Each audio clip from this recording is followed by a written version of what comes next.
Shakas, aloha crafty friends, it's Maka from Makaz Home.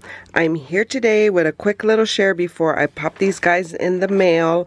I have participated in a swap that's hosted by Tamika. She is Scrap the World here on YouTube. I'll leave her link in my description box below so you can visit her. She is going to be receiving all of our swap and then distributing back out so you can follow along as she reveals the groups. I was in group, I think group number 2. It was the clean group. There was a shabby group and a clean group, and I was in group number 2. And so we needed to make a pocket letter card. We are to send in 9 pocket letters, 1 for Tamika and 8 for our other partners.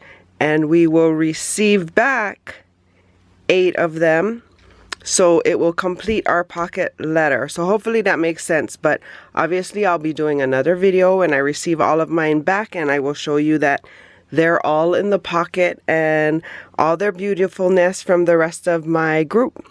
Thank you so much, Tamika, for hosting. I just used some of this paper from a Recollections paper pad, and I used a die cut, this coffee cup die cut, and then I was assigned the letter T, so I included a T in all of mine, as well as a sentiment.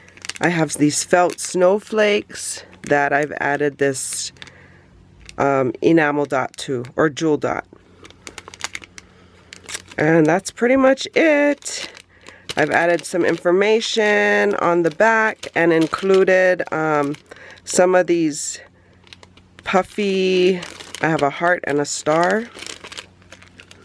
So this is my packaging. I'm getting it out in the mail. It is due tomorrow. It has to be mailed by tomorrow. So hope you guys are having a crafty day and that you guys have had a happy new year. For more videos like these, see here. And until my next video, shakas!